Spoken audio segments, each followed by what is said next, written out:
Hello, all guys, gals, and non binary pals. Welcome to the newest episode of the Noobs and Knockouts Podcast, brought to you on YouTube, on Spotify, on Google, and Apple Podcasts. I'm Austin. I'm a knockout, watched a lot of wrestling. I'm David. I'm a noob. Haven't watched nearly as much wrestling, and I'll be honest, I'm committing the crime of all crimes. I'm starting to forget November a little bit. But we were supposed to remember November. I'm not listening to the existential rules. Yeah, so we are back in ECW, our first episode since we watched November to Remember 94. Neither of us really liked it. So it's unfortunate. It had things that could have been fun, but it early ECW'd it all up essentially. yeah, it felt like it feels like, when you put it all together in a pay-per-view event, it kind of like you see how thin the roster you see how thin the roster is. Yeah, without all the talent. padding to distract. Yeah, we talked about this last time, right? Like without all the padding to distract you, woof. Yeah. But as was revealed in the big big reveal on November to Remember 94 was the Sandman allegedly had to retire due to his eye injury in his match with Tommy Dreamer. Except get worked, Marks. No, it's not. It's all a ruse. He was faking it the whole time. You all got worked. I was hoping that Woman and Sandman would have an explanation for why, and they kind of didn't. They were just like, you all fell for our plan. And I'm like, why did you have a plan at all? Imagine explaining things. What? You don't need to explain shit. The audience got worked like a bunch of marks, and that's all the explanation you need. They should be the ones explain. This is their fault. This is on them. I mean, fuck those guys. They should be explaining how they got so damn worked. Yeah. So that was weird. For 2 weeks, we were supposed to feel bad for the Sandman because he had to retire before his time. Yeah, and Tommy Cairo was there being like, excuse me, something doesn't seem right about this, please. Everyone's like, nah, fuck you. He was a huge dick the whole time he was here. Yeah. And they're like, well, shut up. Actually. Shut up. We all feel like sucking some Sandman cock today. You know, sometimes you just get the craving.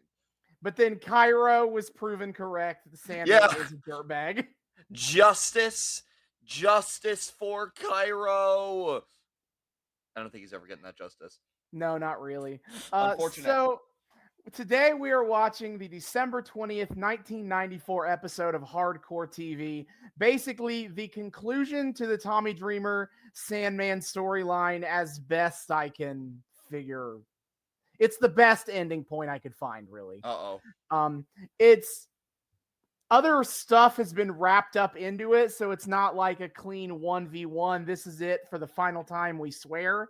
Yeah. Kind of a matches. But after this match, I looked at the results and I looked at the match cards for the few episodes of TV after this, and they stopped wrestling each other. So I'm like, okay, I guess we're done. Yeah. I guess we're done here. I don't know. ECW shrug emoji. Yeah. So honestly, that kind of fits with what with where we've been in ECW for this whole arc. Yeah. So this December 20th, 94 episode, it's basically the Christmas episode of ECW, as much as they could have one. Ho ho ho, a Santa's life for me. Yes, because this is the first episode of they've had another big event, Holiday Hell. From on December 17th, 1994. And actually there is I don't know if they sold it on VHS or not. It was not released commercially. The only thing that exists is a fan cam recording of the show that was tape traded, but they never commercially released it on VHS, so we can't watch it. What? Yeah, so this episode of Hardcore TV is basically one of their like, hey, we just had a big show, so we're going to spend like 3 weeks recapping it for those of you who couldn't watch it live. And so that is the And they just straight up didn't preserve like just that random fucking This holiday. one, no.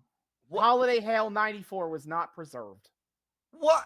What was their preservation process? Well, I mean, we've watched all just like things that people had the good sense to just fucking record off their TVs, put on Well, VHS, whatever. The week to week stuff, yeah, Yeah. but the pay per view offerings have only ever been what they release commercially on VHS, and I couldn't tell you why they decided to not do that. Yeah, because Holiday But Hell was a pay per view, right? it was, I mean, as good as, ECW wasn't doing pay per views, but I mean, it was a big live event they built to on TV. So might as You know well what? do You know what? It just became clear to me because what we forgot to factor in, Austin, is that Paul Heyman is notoriously a genius with money, and he looked at this whole situation and he said, you know, it's the holiday season, and I could release a giant pay per view. I was gonna say DVD, but I guess VHS, whatever, for our big holiday PPV to commemorate the season. But who who's spending money in the month of December on frivolous bullshit? Nobody. That's who. This is going right in the dumpster. Ain't no one gonna fucking buy it. Not this month. No, sir. it. No, Clearly, that's exactly what happened. it's honestly, it's a really fucking good card too. Actually, like, Wait, really? well, the last three matches are, but that's all you really need. Yeah, well, Stevie Richards versus JT Smith. Who gives a fuck either way, right? yeah, But the last three matches are all pretty dope. So okay. kind of sad that they aren't. But let's go ahead and talk about it. I will tailor my front half around this card to make it to. So let's end with Dreamer and Sandman. Let's end with it. Other stuff going on right now is basically the TV title scene, the tag title scene, the world title, and then stuff with kind of the Paul Heyman's group collectively. So the first thing I'll talk about is the world title scene. Pretty quick and easy. Shane Douglas is essentially still fighting with Ron Simmons for the world title. Nice. Basically, they've just been cutting promos back and forth on each other, doing trash talk. Like, no real character advancement, but they're good promos because Ron Simmons is very good, and so is Shane Douglas. Look, Austin, if I've learned anything from my GM mode, it's that if the rivalry is close to being blown off, but it's not pay-per-view time yet, you just keep cutting those fucking promos. You don't want to make it stale. Boiling. Yeah, you got to cut those promos. Keep it boiling, baby. The only real important thing that happened in terms of match stuff is that remember we talked about the last time we had the Shane Douglas promo where he announced that Stunning Steve Austin was his tag partner for an upcoming match. Well, Steve Austin got injured. Oh, no. So instead, he replaced him with the other half of the Hollywood Blondes, Brian Pillman. Yeah, so I remember that. Yay! Pillman, Sherry Martel, and Shane Douglas all together for a tag match against Ron Simmons and Too Cold Scorpio, and actually it was a pretty good tag match. And then shit went crazy. Essentially, Sherry Martel turned on Shane Douglas. And she can't ever she turns on people all the fucking time. You can never trust Sherry Martel. But shit. She turns on Shane Douglas, and that's how Ron Simmons is able to beat Shane Douglas in the tag match. He pinned Shane. And then after the match, Shane Douglas was like, "The fuck was that, Sherry?" And then peeking out of the corner of her bra, I don't know why this was here, but it was important. It was a picture of Ric Flair. Sherry Martel was an agent for Flair. Oh no! Wait! This is actually kind of blowing my mind. The whole like weird bullshit with Shane Douglas constantly like shadow boxing against Ric Flair actually came to some kind of bullshit fruition.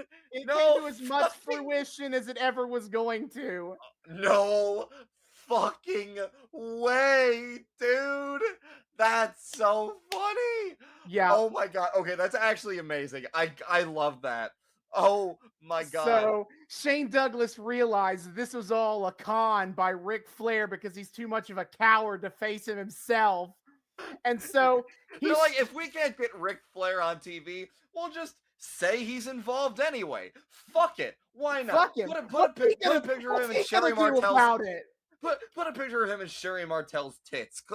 That's good enough for us. Yeah. Honestly, honestly, thinking about it, Ric Flair would probably like being between Sherry Martell's tits. Hey, Woo! woo! Yeah. So Shane Douglas is enraged. He yells at Flair for being not enough of a man to deal with him himself and send a woman to do his job. And then he gives Sherry Martell a pile driver, and that's about it. Oh, fuck. Okay. Getting that intergender violence. It truly is extreme up in here. Ooh. Yeah. Oh, boy. Yeah, but other than that, which was kind of insane, I need to talk about it. But other than that, Shane and Ron Simmons are going to have another match for the ECW World Title. God damn. Okay. Which that's a good transition to talk about the TV title scene. So Jason, the world's sexiest man, Todd Gordon has finally had enough of Jason's bullshit. I mean, I kind of feel like he had enough of Jason's bullshit last time. True, but Jason decided to keep flaunting the rules. So Todd Gordon laid down the law specifically that oh shit, if Dean Malenko doesn't get out of here right now, then you're gonna be fired. You're losing your manager's license. You're losing your wrestler's license. You're losing the title. You're out of here. Your wrestler's license, right? In old-timey kayfabe, the idea was that to be a manager, you needed. Well, yeah, you told me about the manager's license thing. I didn't know there was. It's part of the athletic commission bullshit. Like, if you actually still wrestle in a state that has an athletic commission over wrestling, such as New Hampshire, for example, you actually do need a physical license to be able to wrestle in the state. Damn. The New Jersey, the land of lawlessness and hookers, still makes you have a fucking wrestling license. Man, glad they really are applying some good old bureaucracy somewhere. What would the world be without it? Everything's legal in New Jersey except wrestling without a license, baby. So anyway, so Todd Gordon threatens Jason, so Dean Malenko has to go to the back. And then Jason decides to try to be slick, and he brings out the pit bulls. And Todd Gordon's like, no, you can't have them either. Jason's just got everybody in his pocket. He's like, oh, Malenko's out? All right, who wants some money? Come get some money. Come get some money from your boy.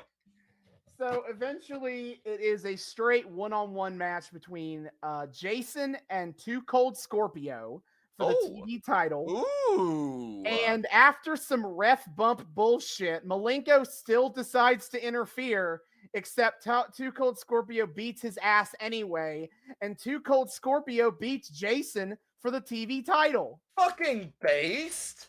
You'll love to see it. Except... oh no. He only has it for a week because the next episode he faces Dean Malenko for the TV title. Oh, and no. Dean Malenko beats him. So now the TV title is back with Jason's crew. It's just on Malenko now. Fuck off. But it was very funny to watch Jason cry over this as if he has lost a beloved lover. I mean, when to he be lost fair, he the was TV like title. Singing lullabies to the TV. He did serenade it and hang out in bed with it naked. No, I think we did determine he does prize it above any human lover he could have. So that makes sense. Right. So Dean Malenko is now the TV champion. Nice. Yeah, but it was I hate they got get it off of Too Cold Scorpio so soon, but it was very satisfying after watching Jason just do this bullshit forever and ever and ever. That Too Cold's just like, fuck you, man. Jason's like, hey, fuck out of here. I don't need you. Fuck you. Righto. So then the tag title match. The Public Enemy are still the champions. He has a match. They had a match against Cactus Jack and Kevin Sullivan that we're gonna circle back to. Okay. But just know that the Public Enemy won. And then the match ended in a complete kerfuffle of nonsense. As they're wont to do. Oh no. Oh, that did. But then also they had a match against Sabu and the Tasmaniac, who have now become like bros because they're both crazy or something. Sure. I guess so.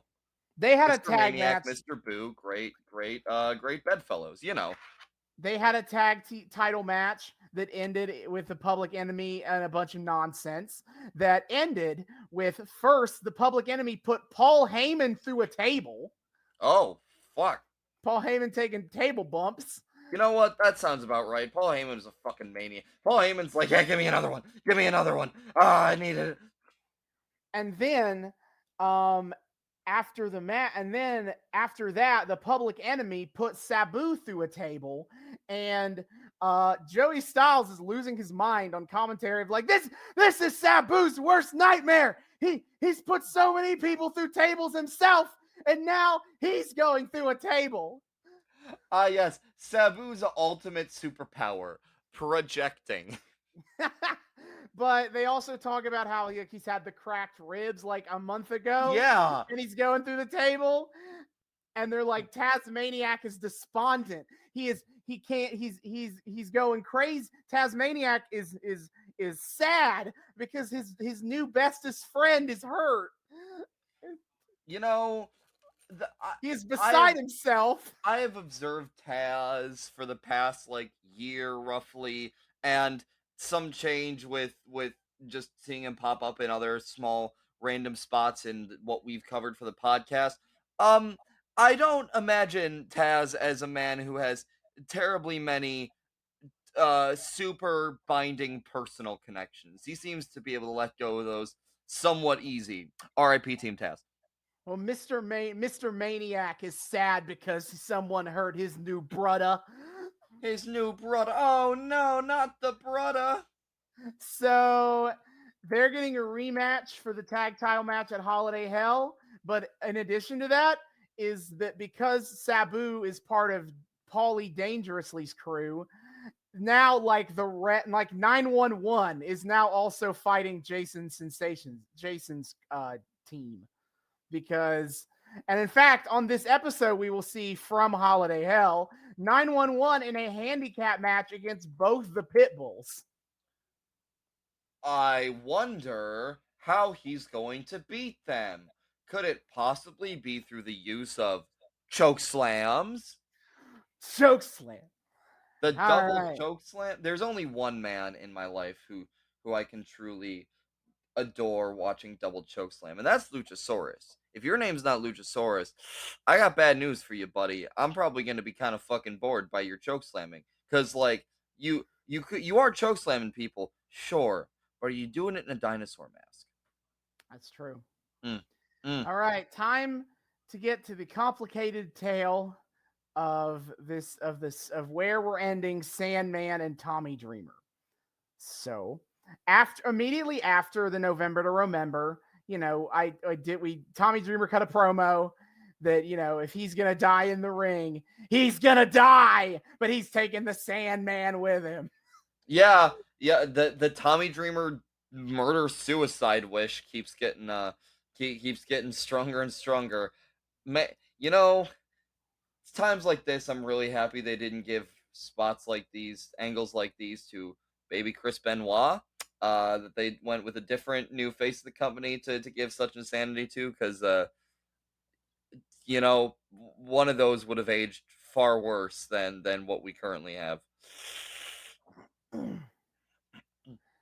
Uh, well, that just reminds me of I meant to tell you about this. I hate to derail this for a second, but Uh-oh. is on SmackDown versus Raw 2007, which, as a reminder, a video game that came out about 6-ish months before the Murder Suicide. Okay. They do in that game's story mode. Benoit has a storyline with the Undertaker, and the Undertaker says verbatim, and he's talking about just getting his ass kicked by the Undertaker, of course.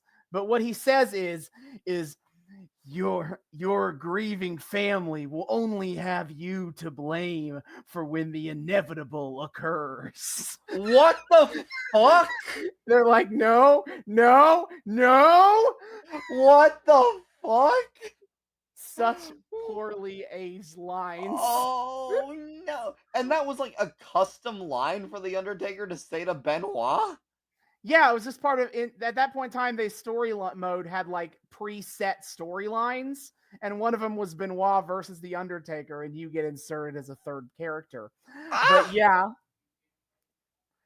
what? Also in that storyline is, and the idea, and for context, the idea is that like Benoit, the Undertaker, is making Benoit go more unhinged, and you get an email from Teddy. You get a voicemail from Teddy Long at one point where he's like, "Hey, playa, we haven't heard from Benoit in a week, and nobody really knows where his head's at right now." Jesus Christ! We should. Oh boy! We sure love playing into what a murderous motherfucker Benoit was. I mean, wait, it's Sabu who had the whole homicidal, suicidal, genocidal the thing, right? homicidal, suicidal, genocidal Sabu. Yes. We kept putting Benoit in proximity of these deeply deeply portent uh storylines and angles. Man, you wonder if like a subconscious idea got planted somewhere in there, like so maybe Benoit was just like, well, shit, I get all this like murder suicide like talk throughout my career. Guess I should like go do that for real, really commit to the bit. Jesus Right. Christ. All right, yeah. Since you were just talking about, what? Thank God this had nothing to do with Benoit. I just wanted to throw that in there. It reminded me about SVR 2007, the last video game Benoit was ever in. And oh man, what a final appearance! It sounds like it was. Anyway, where was I? Oh yes, okay. So they actually go a couple of weeks without really talking about Sandman and Dreamer. So I cut back to the Public Enemy match with Cactus Jack and Kevin Sullivan. Cactus Jack was unsure about teaming with Sullivan. They had a pretty long rivalry in WCW, but in Mikey Whipwreck's own words, his mom isn't letting him come home until the Public Enemy is dealt with. So wait, whose mom? Cactus Jack's or Kevin Sullivan? Mikey Whipwreck's mom isn't letting him come home. What? Wait, no. Wait, Whipwreck, no. Wait, why the fuck won't his mom let him come home? That's because I didn't realize Mikey Whipwreck's mom was so invested. It's all part of the gag of how much a hapless loser he is. But buddy, Mikey Whipwreck has to literally smack Cactus Jack into agreeing to this. But Mikey Whipwreck's theory is like, you need someone as unhinged as you are. So we're going to get Kevin Sullivan as a tag partner. Yeah, I know you guys have history, but really, Cactus, this is for me. You're doing this for me. Put all your bullshit aside. It's kind of fun reversal here of like, now Mikey Whipwreck is browbeating Cactus Jack. Yeah, I didn't realize Cactus Jack cared about Mikey Whip. Maybe he feels guilty for fucking like blinding Mikey Whipwreck, or no, blind striking Mikey Whipwreck at November to Remember. So they have a tag match. Can they coexist? No. Sullivan turns on Cactus, and so that's pretty much why they lose. And After the match, Cactus Jack is cutting a promo where he's like, "Man, I knew Kevin Sullivan was a dirtbag. I'm gonna kill you." And then in comes Woman and is like, "Hey, don't you talk about my husband like that." What? Remember, Woman was married to Kevin Sullivan at this point in time. Did we know this? Had we established this previously? Probably not on screen Okay. officially. Like in WCW lore, sure. Not in ECW because Kevin Sullivan's never been in ECW. And this was also true out. Oh yeah. We did talk about this. Oh yeah. Okay. Nancy Sullivan. Duh. Okay. Yeah. I'm caught up now. Oh man. Yeah. Oh boy. Oh god. Just speaking. Oh man. I remember how I learned about that. Anyway. Yeah. So Woman is like, "Hey, don't you talk about my husband like that." No. And then so Sandman starts caning Cactus Jack for this. What is it with ECW and like spurned wife angles as related to Sandman? So this is, and then also it should be noted that Tommy Cairo is still a huge douchebag who hates Tommy Dreamer. And Oh, so Sandman and Dreamer are supposed to have a dueling canes match, another one, where Tommy Cairo is the official. And instead, it never happens because Tommy Cairo teams up with the Sandman to just start whooping Tommy Dreamer's ass. Instead. Please do not think too hard about Tommy Cairo teaming up with the Sandman. So after all of that, after Cairo, well, okay, fuck this whole Cairo was right business. Cairo is clearly just an asshole. Also, he has a new manager now. The Virgin Princess Angel. Oh no. We've seen one promo of her and she's just all over Angel and she's like, "Yeah, Tommy, I've been saving myself for you." And I'm like, the fuck is this? I am so horny to lose my virginity to Tommy Cairo. to a man who spent weeks railing against the notion of sucking off the Sandman only to turn around and himself suck off the Sandman. Yep.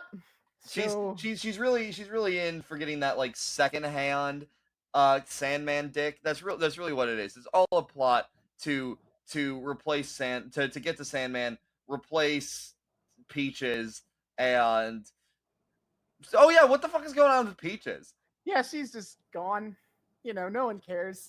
What? No one cares. No one gives a shit about Peaches anymore. She was the impetus for this whole thing, and she doesn't exist anymore? Well, now everyone involved has moved on to a different woman, so who fucking cares? What? She's not even with like Tommy Dreamer? She doesn't, because I feel like that would be the natural progression there. She's like, "Oh, Tommy, you're such a man for standing up to my asshole ex-husband who whored me out and only ever had a problem with it when people didn't pay up for him whoring me out." Yeah, not that I probably ever saw a cut of that money in the first place anyway. So like, really, it was just kind of like a really fucked up situation. And I don't know how the hell I got trapped in that. But you stood up to it. And Tommy Dreamer, I love you so much. Nothing like that. Nothing? No. Well, great. Bye, Peaches. Yeah, get fucked. Get out of here, Peaches. Oh, God. God damn it. So, Cactus Jack came to make the save for poor Tommy Dreamer.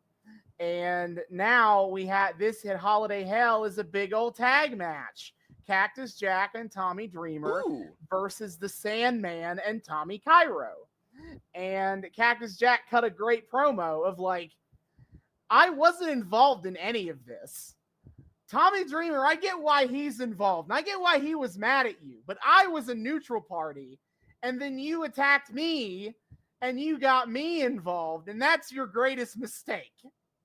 Yeah, I have to say, I am excited about the idea of Cactus Jack inserting himself into this angle because, like, I guess like this isn't going for any kind of belts. This isn't like technically like a main event tier angle, but like for our purposes, this has been the thing we've been focusing on. So getting to have one of my all-time fucking faves, Mick Foley, just kind of be like, yeah, why not? I guess I'm part of this too now.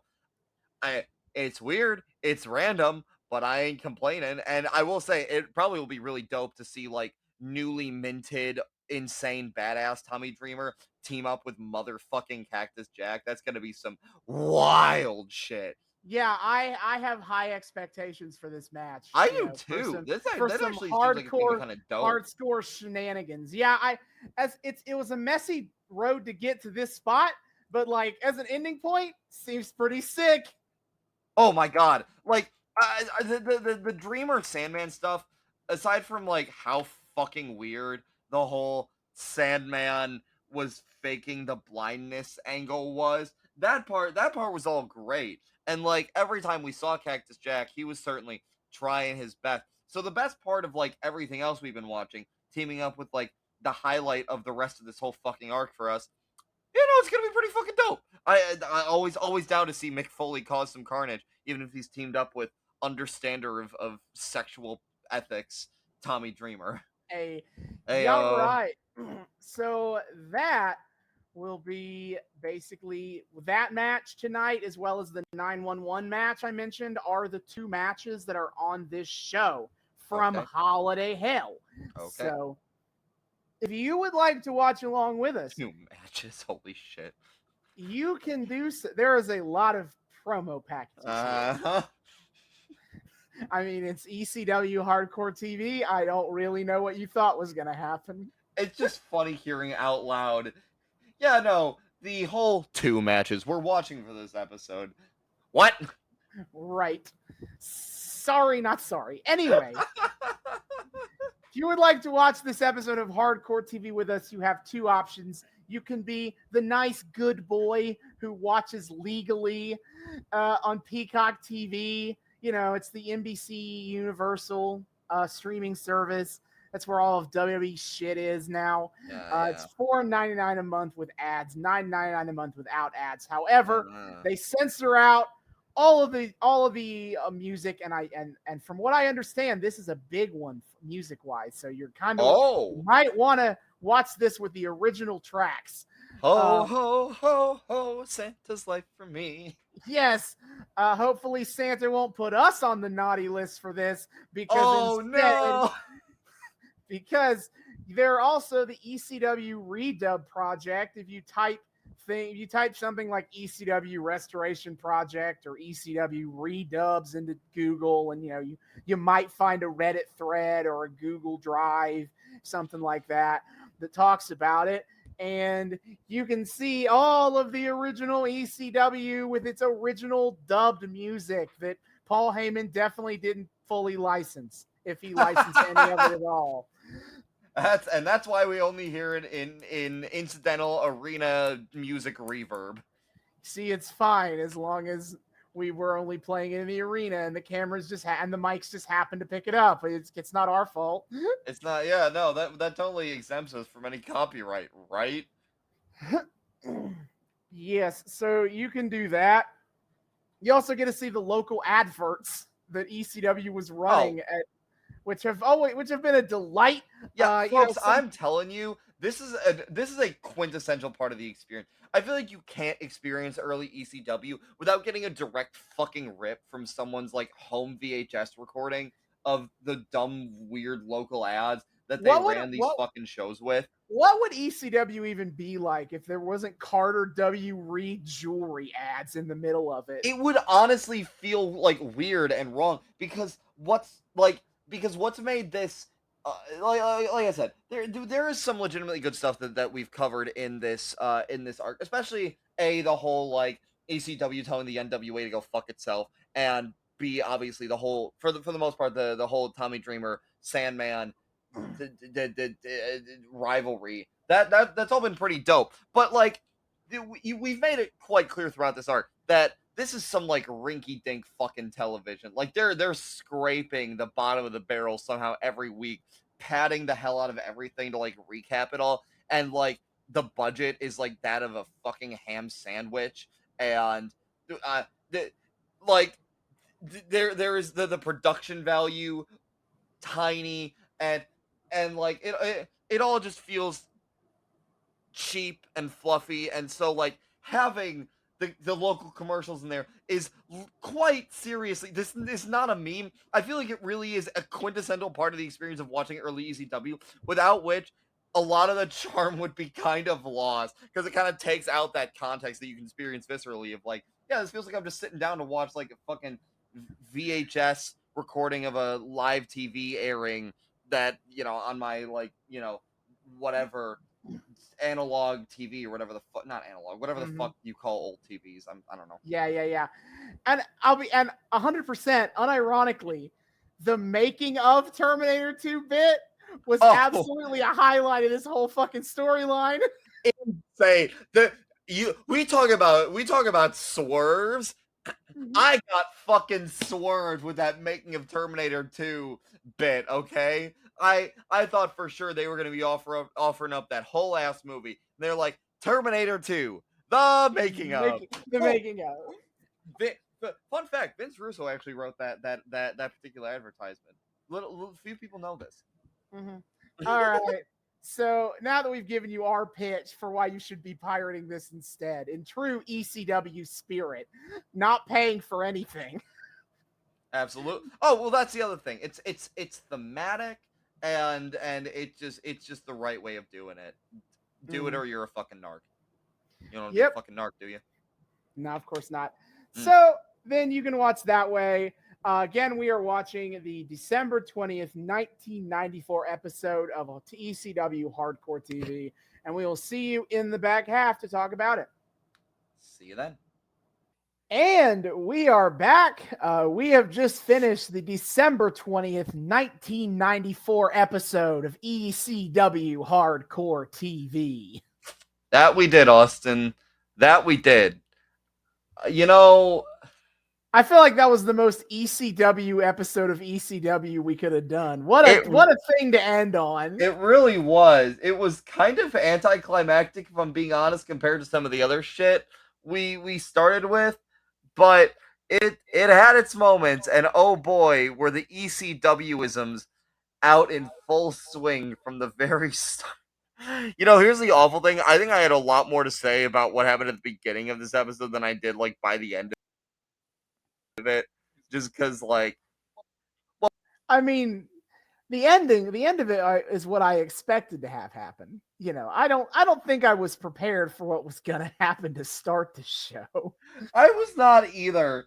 It was a whole firestorm of what the fuck, and I think we could just get into. Okay, so, dear viewers, I suppose Austin, correct me if I'm wrong. You made it sound as though at the end of each calendar year, ECW was wont to do like a yearly like retrospective clip show. I don't know if they do that every year, but they definitely were doing it this one. You made it sound like you were fully expecting that to happen. But either way, at least that's how it sounded to me. But anyway. Oh, no, I just figured out what they were doing. Oh, okay. Was doing a year-end clip show. A year-end clip show. So Bob Seger's Little Drummer Boy starts playing, and oh boy, I'm sure that Paul Heyman got the rights to that. Now, they open with a shot of the Christmas tree at Rockefeller Plaza in New York. And then they cut to like the ice rink, and then they just do ECW highlights from '94 set to Little Drummer Boy by Bob Seger. And here's the best part.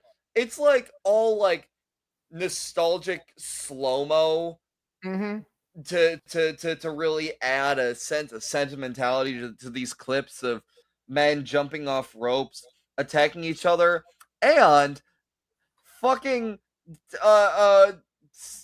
Sandman, or no, not Sandman. The franchise, Shane Douglas, pile driving Sherry.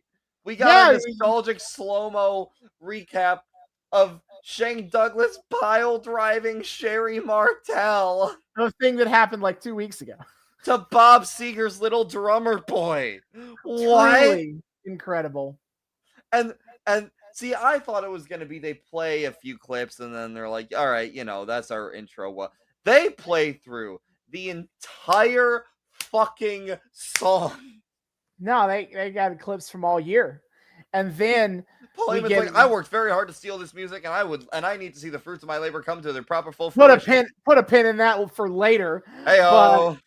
Yeah, so that video plays, and then we get the normal ECW. And then I just thought that was gonna replace the intro, but no, we get another I guess this music is probably one of the rare ones that wasn't stolen. Wait, was it? Was this also stolen music?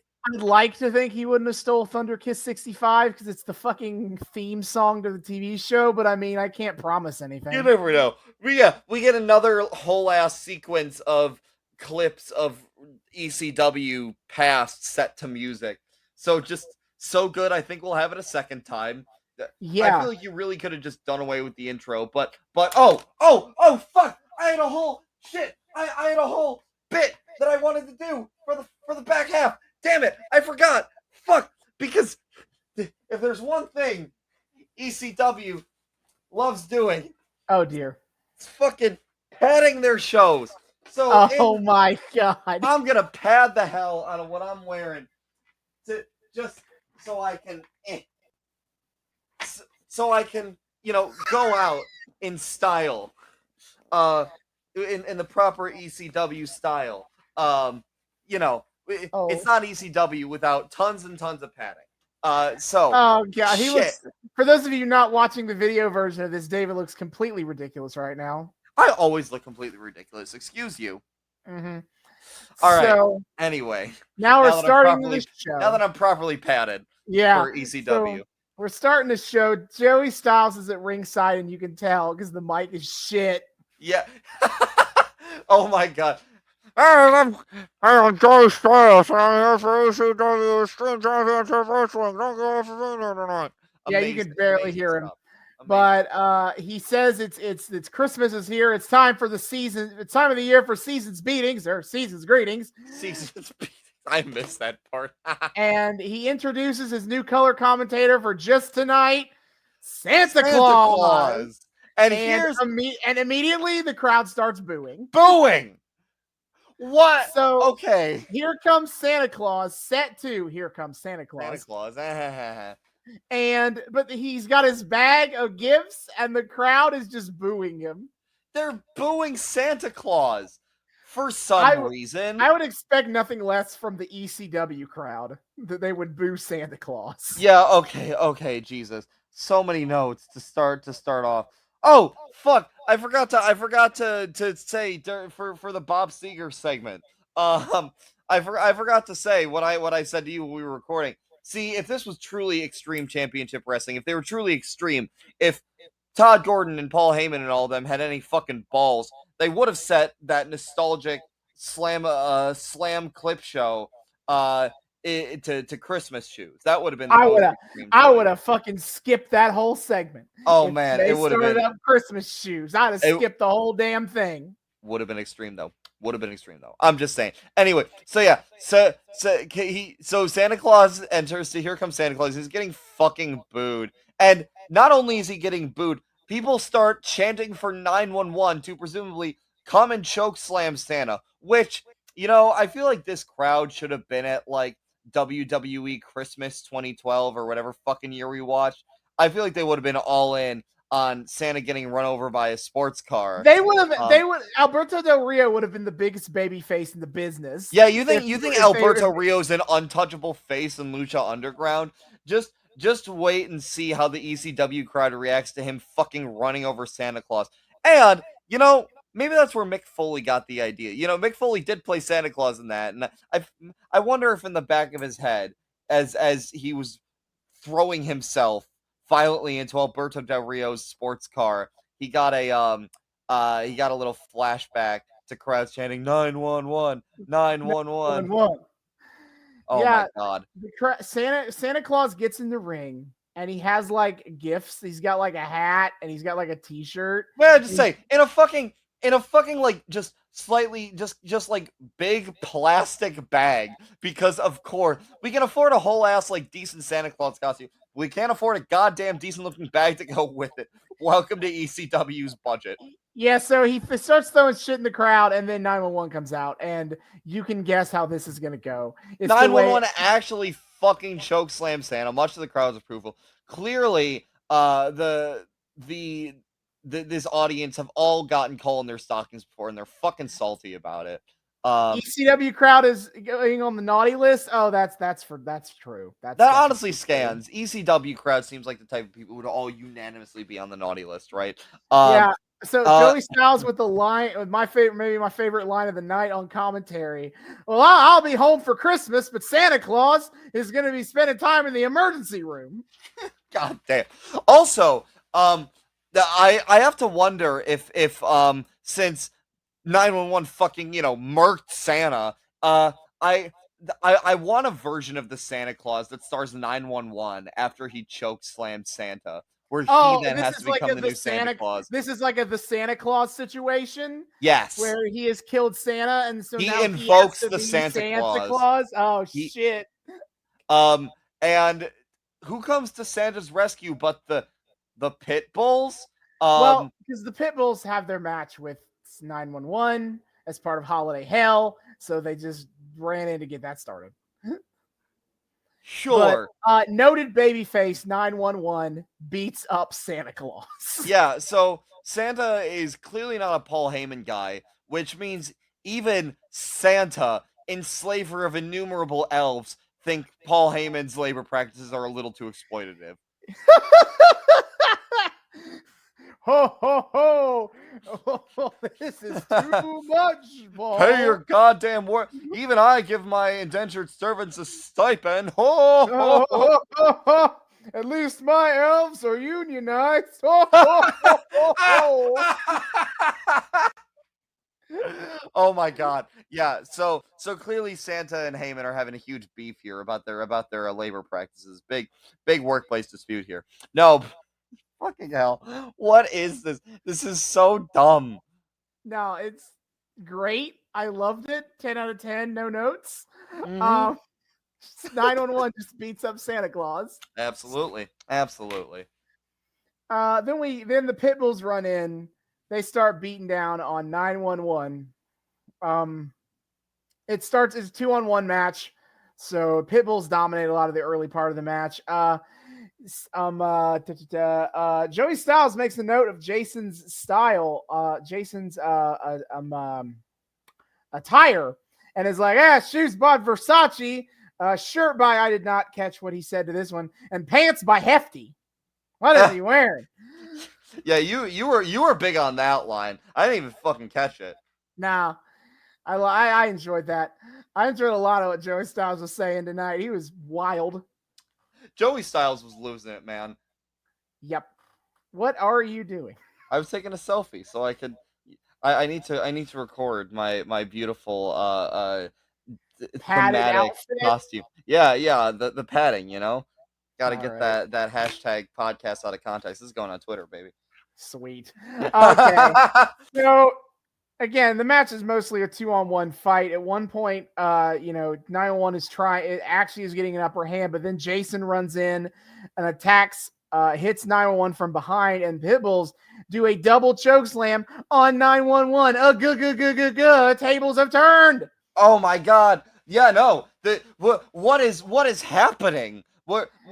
I guess tonight is the night of like, oops, everything's fucking in reverse because Santa Claus is a heel, apparently. And Pit Bulls and 911 gets chokeslammed for Christmas, and even more shit to come that will. So I guess tonight Paul Heyman was just like, yeah, you know what? Our Christmas gift to everyone is that we're switching up all the fucking gimmicks. Fuck you. Yeah, everything's going crazy.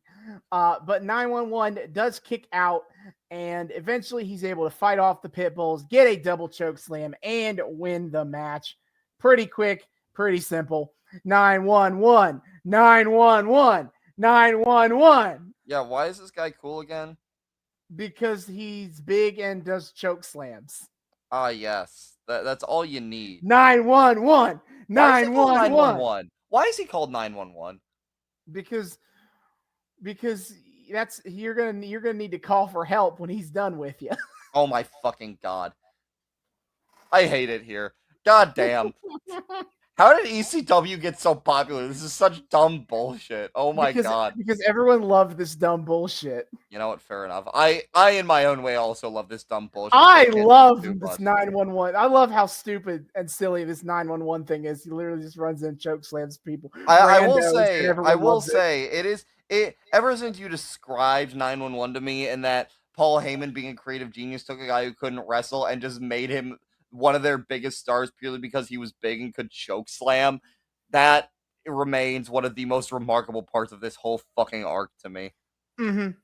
Paul Heyman does all the promos, and 911 pretty much just choke slams people, and it worked. Ta-da. And it worked because the bloodthirsty crowd just wants to see people, including Santa Claus, get fucking murked.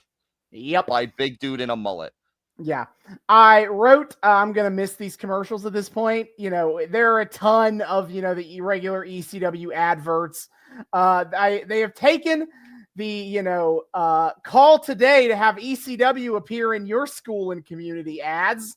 I wonder why. Why. But, they've taken that away out of the rotation. But, I'm going to miss the ECW hotline where you can hear what all your favorite ECW superstars have to say uncensored. Yeah. That's what I'm wondering about most of all is I wonder what it means for them to be uncensored. We never really got clarifications. Like, is it just they're speaking their mind, or are they like allowed to say the F-bomb? Like I mean, that the F-bomb is censored, because I forgot to mention he says is during the Shane Douglas Sherry Martel thing a couple weeks back, is he ends the promo by saying, "And you can tell Flair yourself, fuck you," and they censor fuck. Of course they did. So what I'm hearing is all these goddamn ECW hotline calls just sounded like that one sketch from I Think You Should Leave, where it's like, did any of these fuckers ever come out of the walls and say, "Oh fuck, I gotta"? I hate that I understand that reference now. This is your fault. This is what it. This is our entire friendship, Austin. We introduce each other to the deeply cursed media that we're invested in, and just we take turns suffering for it. Yep. Yeah, it's kind of like that one skiff. I Think You Should Leave. Coffin flop. That is basically it. Yes. I feel like ECW would pair very well with Coffin Flop. I could see Paulie Dangerously cutting the we just fucking filmed some funerals with the dead bodies flying out. But they say this. I rigged this. I didn't rig shit. I didn't do shit. Yeah, I can hear Paul Heyman saying that. I can hear it too. That's the best part. Is I can hear him going on just like some promo rant about like him getting called out for his unsafe business practices or whatever. Like, I didn't fucking do this. No, 100%. Absolutely. All right. Anyway. So Joey Styles is hawking the shows. I made a note of this because he talks about how they're on Japanese cable TV. Yeah, which is funny because in one of their ads for like the booking ECW, they keep saying the phone number in Spanish. I feel like they really should have been saying that phone number in Japanese. Joey Styles doesn't know Japanese, so I'm afraid that would. Well, I would say learn some, but this is ECW. They didn't give a shit. No, they are doing a pitch. They're doing a big thing for these. They're doing a tour in Florida at the beginning of the year, and so they are like going hard for this. And I get that. I don't know their full touring schedule, but I mean they're a mostly Northeastern company, so like going all the way down to Florida was probably a big deal for them. They really needed that to be successful. They were really talking that up. Mm-hmm. Speaking of which, we go to a promo with Woman and nominally Sandman, Sandman. but woman does all the fucking talking. And this is amazing. Okay, so woman and Sandman are cutting a promo about how they're going down to Florida, and the camera is tilted at just the Duchess of angle. A little Dutch To angle. start off. Listen, look, if I've learned anything from movies made in the last 10 years, it's that the most realistic is the way to get people to understand this is realistic is to constantly be shaking the camera. That is Absolutely. what ECW was ahead of the curve. They're not even shaking it all that much. They're just kind of tilting it a lot. And it feels like your like fucking TV screen is crooked. I had to like tilt my head to be like, woman, we good there? So not only that, but she makes sure to really highlight the fact something they are politically incorrect. Well, that's their new catchphrase. If Sandman's T-shirt later is anything to go by, we're wanting to let everyone know that we're politically incorrect and we're proud of it. I see that Sandman probably nowadays has a lot of things to say on Twitter about the woke mob. I don't think Sandman has Twitter, and that's probably for the best. Can't believe I'm getting canceled for whoring out my wife and beating her and beating my like female assistant and beating my wife and beating a whole bunch of people with the woke mob at it again. Cancel culture has gone too far. If you can get canceled for fucking whoring out your wife to an to like a question of to a level of dubious voluntarism. There's a lot of dubious consent to this. Yeah, you can get canceled for anything. Yeah. Also, woman is doing this entire promo in like fucking ASMR. She's getting real up close to the microphone to let you know that they're coming to Florida and they're doing things real politically incorrect nowadays.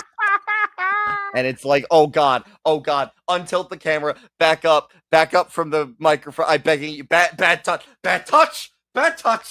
And then we cut over to Joey Styles to do more talking at the camera shit. And he's fucking, I just realized he's fucking filmed at an angle too. Everyone here is filmed at a goddamn angle. You know, to paraphrase a most prescient quote from the late, great Roger Ebert, the general manager, Todd Gordon, has learned from Breder Wrestling Promotions that promos sometimes tilt their cameras, but he has not learned why. And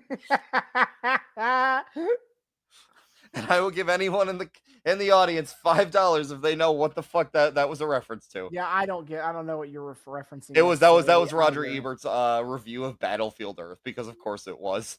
Okay. I am not as familiar with Ebert's reviews. There are only a few that I kind of remember quotes from, and that's one of them. But anyway, so Joey Styles is talking about, I don't know, some bullshit. I don't fucking know. We cut on backstage after that to the Pit Bulls are mad that they lost 2-on-1 like scrubs, and they are yelling at Jason. And nearby is the Bad Breed. We choke slam 911 and everything. What the fuck do you mean we lost? Yeah, they cut on the Bad Breed. Ian and Axel Rotten are just like sitting there. Yep. And they're like, hey, losers, remember how you lost 2-on-1 like a bunch of scrubs?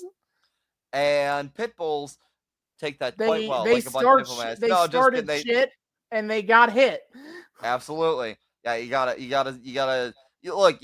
This is ECW. You can't start shit without getting hit. That would not be, in fact, as the technical term goes, extreme. Yeah, so they end up having a brawl. It's a pull apart brawl in the back, and they do it is they brawl.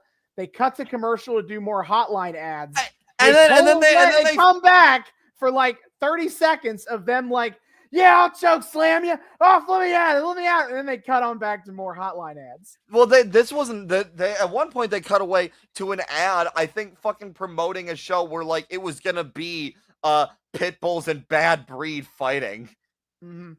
I think it was just part of a direct fucking advertisement. Like, hey, do you like seeing the Bad Breed start shit with the Pit Bulls? Well, come see it live. Yeah. All right. We picked up a fucking local ad finally. Yeah, finally. For Strength Systems USA. which is just like workout equipment, I think. But it's really bad. And it was just like this dude was just working out, and some guy came up to him and was like, "Hey, what workout equipment do you use?" And he's like, "I use equipment from," and they censor the name. And he's like, "Oh yeah? Well, have you ever considered Strength Systems USA?" And then the guy's like, "Whoa, I gotta try that." And that's the whole ad. I would have loved it if Strength Systems USA was also censored out.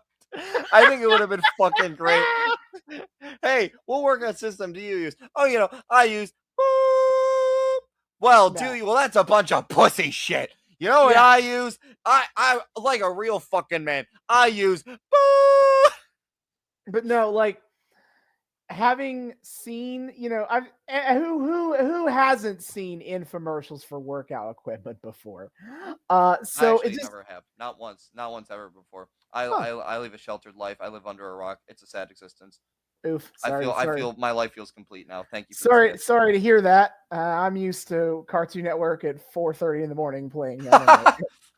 Austin is a frequent watcher of workout ad infomercials P90 and P90X or some shit.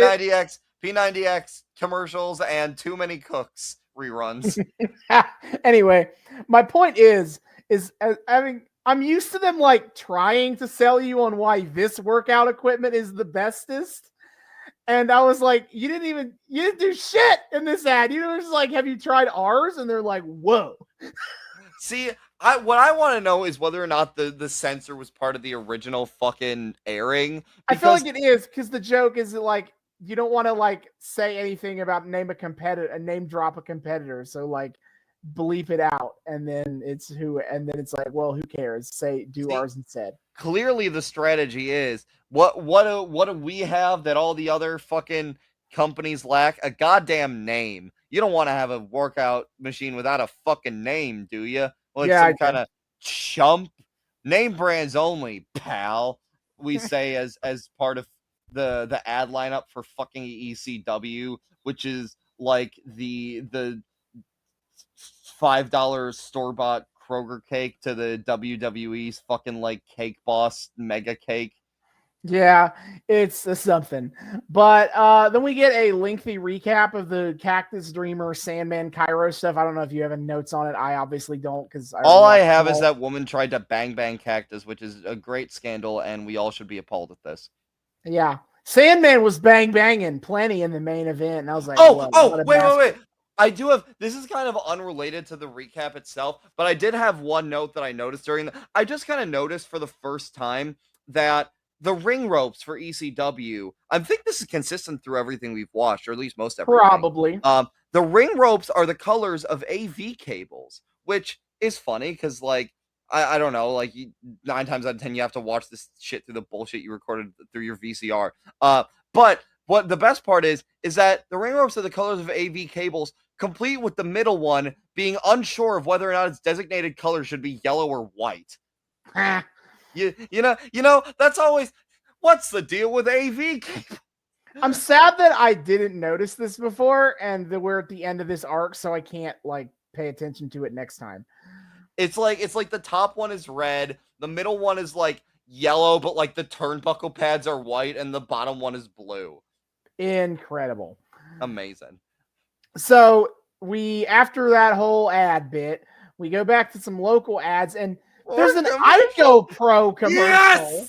Yes, we have a fucking Ico Pro commercial, boys. You gotta want it.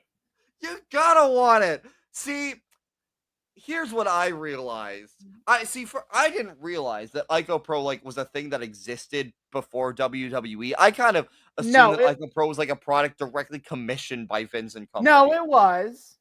They were just trying to get rid of it. Okay. It already failed. Here's what I realized.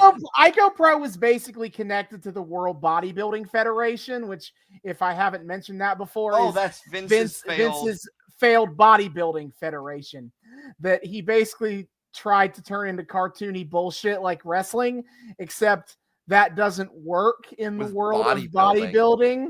No. Though, watching Vince McMahon try to do bodybuilding commentary is something we should consider for this podcast. Oh no.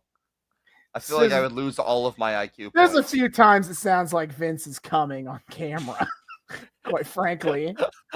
Oh, you mean to tell me that Vince McMahon gets very aroused by like oily, super muscly, shirtless dudes? No goddamn way. That's impossible. Anyway, no. Ico Pro was like the thing they made to like go with that.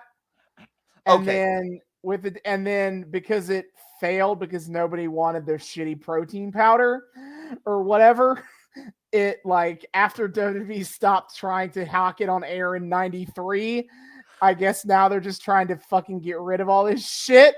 So here we are. How about put on the tinfoil hat for a second? What I think is that these fucking Ico Pro commercials did goddamn gangbusters for ECW. Because, like, I don't know, once you disassociate it with Vince's failed bodybuilding shit, all of a sudden, like, man, this is a hot product, right? Because I swear to God, they did Ico Pro commercials, like, post ECW buyout, or at the very least, like post 93. I swear to God, we've seen Ico Pro commercials for them for, like, Attitude Era, or like even like Ruthless Aggression or something. I swear to God, we've seen Ico Pro stuff. Maybe it snuck in on the Attitude Era, but there's no way they were still hawking that shit. Okay. I swear to God, they must have during. I swear to God, we saw some during Attitude Era because that did not look like fucking New Generation era promos when I remember watching them. I could be wrong, but all this to say, clearly the ECW buyout wasn't for the EC. It wasn't to get their hands on the ECW. It was to get their hands back on the rights for the real moneymaker,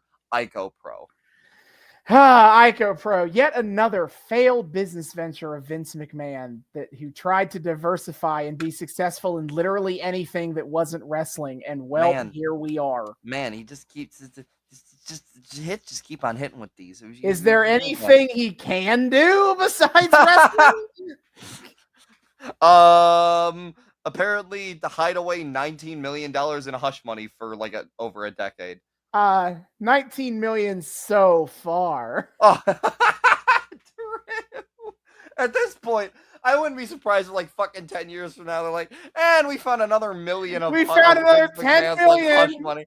Of Vince McMahon's hush money. Vince is dead. They're still finding money.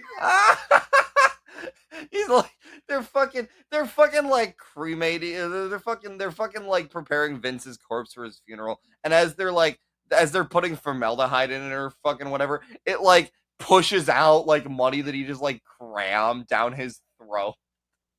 Oh jeez. Oh God. Back to ECW is we also get an ad for a baseball training video. Yeah, that claims to make. See, I thought for sure at first I thought it was being marketed to players, which would have been really funny. Of like baseball players trained to this tape, even though like, this is a fucking VHS tape, and you need to like be outside to properly do any of this. But no, it's like an instructional video for like just telling coaches how to put together like a practice regime, essentially. Yeah. It's like for coaches to help them be better at coaching. And it creates fun and engaging practices for players of any skill level. But like throughout the commercial, they're exclusively showing like 10-year-olds. Yep. I wish we could get a hold of that VHS. Check that out. Dude, there was some like baseball coach out there that was watching ECW and like fucking called in for that tape. And he like showed up at his next practice like, listen here, you fucking maggots. I ordered this tape off of an ECW ad, and dadgummit, it promised us championship tier training. So you go out there and win championships for me, or I'm gonna fucking kill all of you. Yeah, that sounds about right. I unironically could see that happen. Right. So then You're the type of person to watch ECW. You're the type of person to treat a little league team like that. Yeah, probably. So we then get to the match. Tommy Cairo comes out with the Virgin Princess Angel, who is in a white wedding dress and cowboy boots underneath. Question mark? Oh, but then as soon as she comes out, Joey Styles is like, hey, listen here. Milli Vanilli didn't sing their own damn songs. He makes a couple of other references I missed because I was too busy ECW is like, the what number fuck? one. Is the ECW number is one the number one wrestling. wrestling. And hey, if you are around the Philadelphia area, you know that Angel is not a virgin. Yeah, Joey Styles is like violently insistent on the fact that Angel is not, in fact, a virgin. Because if there's one thing that we love more than slut shaming sluts in the dear wild world of wrestling, especially in the 90s, it's slut shaming virgins. Mm-hmm. Equal opportunity. That's what I'm talking Yes, about. I was like, as soon as I saw what he was going with, where he's like, Milli Vanilli doesn't sing their own songs, I was like, oh fuck. He's saying she's not a virgin. Joey Styles, noted angel virginity truther. Yeah, and then there's a sign dude in the front row who has like a bazillion signs every show.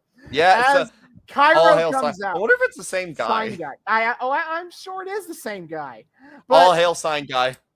The sign guy has a sign. He is also, the crowd is also on the train that Angel is but a whore who has definitely had sex before, because a sign guy has a sign that says Angel is a virgin and Hogan is a wrestler. Because you see, it's a joke, because they are in fact, Hogan is not a wrestler. Angel is not a virgin. I wish I could find that funny. I wish I could find it funny, because I love me some digs on Hulk Hogan. But goddamn, why did we have to be so weird about this woman being supposedly not a virgin? Why? Yeah, don't totally get it either. I was like, okay, I didn't realize that was what the storyline was going to be with her. Yeah, they don't really play into her being a secret slut, do they? I don't know. I've never heard of her before. I don't know who this woman is. I barely know who Tommy Cairo is. I don't know. The best part is it's all these motherfuckers being like, oh yeah, this fucking crazy slut who's totally not a virgin, as if half of them don't go home and start like angrily whacking it to the idea that they will never get to be with Angel.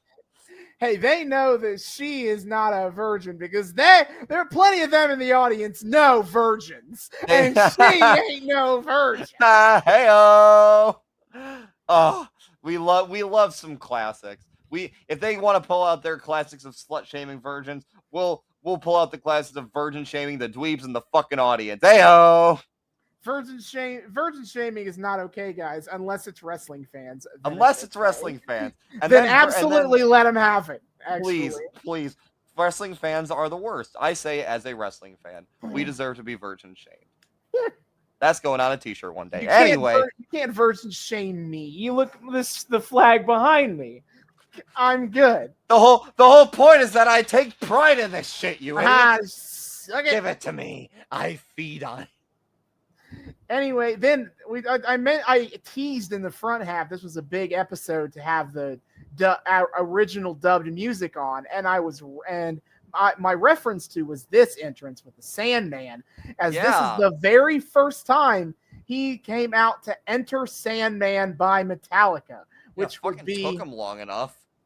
Which would be his signature song, and Paul Heyman knew he had an extremely popular song that he was stealing. He once again, he worked damn hard to steal this song fair and square. Because Sandman and Woman pose around the ringside for the entire length of the almost 5-minute song. Oh my God. Oh, I feel like on one hand that could have been a send up to Sandman's like around the world thing, but like they definitely were milking it a little bit. They're like, God damn it, appreciate the fucking song. Yeah. See, the question is, will they do that going forward? Will Sandman continue to spend all fucking 5 minutes? Will this end up being a longer entrance than Judas? Yes, I've seen other Sandman entrances. He will milk this, usually by drinking and hitting himself and breaking beer cans over his head Damn. and swinging his kendo stick around. He will See, milk it for every time. now I want to see AEW have the balls to let fucking Tarzan Boy play for all of its like glorious 6.5 minutes or whatever the fuck. Just see how long they can keep the fans' arms waving. Oh, I wonder how long it would be. If Sandman could do it, fucking more people should get on the just letting the whole ass song run it on a loop. Why don't you? Just 10 minute intros. ECW. Clearly they knew what the fuck was up. They knew what the fans wanted, and that's full unabridged entrance songs. Yup. At one point, Woman and Sandman stop in front of the ring to light the cigarette, and Joey Styles is like, maybe you should stop smoking as a New Year's resolution. Oh yeah, and as they were coming out, he had a thing about like, forget the milk and cookies, leave out a bag of unfiltered menthol. Yeah, because he's like, hey, imagine if Sandman came to your house for Christmas. Yeah, which I feel like this audience would be far more amenable to than they would actual fucking Santa Claus. Yeah. Okay.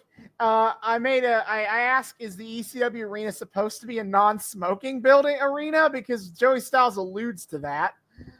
I don't know. I am almost surprised if it were, because I feel like they just wouldn't give a shit. Mm-hmm. I wrote weirdly babyface vibes from Sandman and Woman. Like, not exactly, but like the crowd was kind of receptive to him in certain parts of when they were fucking around. And like, dude, that's the magic part of like having like entrance music that everyone can get down with. You can be the most dastardly piece of shit, but if you have a good entrance song, people don't care. They want to fucking jam to the entrance music, and then you can get away with whatever the fuck you want.